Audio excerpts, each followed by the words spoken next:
Ritem tekem se neizprostno stopnjuje. Po zmagi nad Ružomberokom le dan kasneje prva tekma tudi na tako rekoč domačih tleh. Vroča Rogoza kot prizorišče dvoboja s 6. zadnjega srbskega prvenstva beograjskim Radom. In nova zmaga, tokrat visoka 4-1. Ante Šimundža je nekatere odpočil, nekateri so poškodovani. Premiere novinca Džilija še ni bilo, tako da sta v štoperski vlogi začela Pušaver in Vuklišević. Prvič pa je tekmo ob Volašu v napadu začel tudi mladi napadalec Anel Hajrić.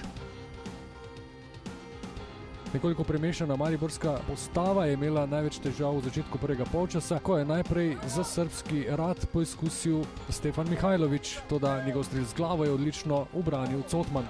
Cotman je bil ponovno v glavni vlogi le minuto kasneje, ko je prosti strel izvedel Rodić. Mariborčani so zapretili prvič po nekaj minutah, Vršič je podal Volašu, toda njegov strel je končal v bloku.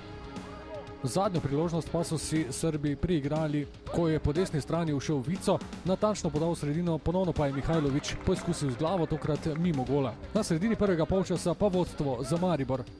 Dare Vršič je spretno izmaknil žogo branilcu Ljubinkoviću, potem pa nesebično podal predgol, kjer je bil na pravem mestu in zelo zanesljiv egzekutor Dalibor Volaš.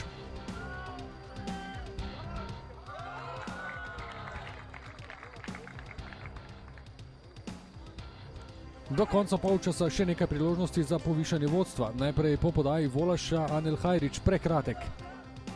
Sledil je poizkus Vokića ponovno po podaji Volaša. V 33 minuti pa najprej prepoznavna akcija Mitje Vilerja, ki je zaključil z desnico, toda vratar Dejanović je žogo odbil v kot. Iz kota, ki je sledil, pa najprej podaja Vilerja Ndiaye. V prvem poizkusu ni bil natančen, v nadaljevanju akcije pa natančna podaja Vilerja na glavo Volašu za 2-0.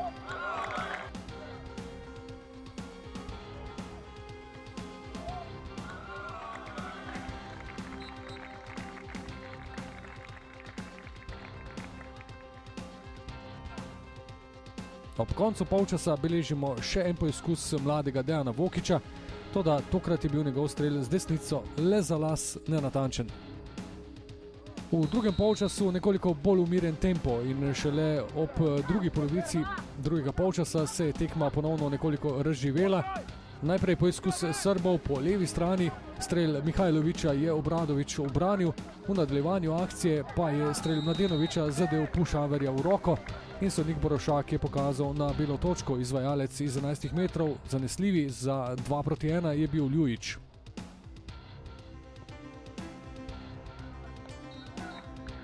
Srbi so začutili, da bi bilo mogoče še kaj več, najbližje so bili ob strelu Vidića, toda njegov strel je izvrstno ubranil Matko Obradović. To pa je bila tudi zadnja grožnja. Na drugi strani so Mariborčani ob koncu tekme prišli do visoke zmage. Najprej je po samostojni akciji Dino Hotić imenitno zadev ob levi vratnici.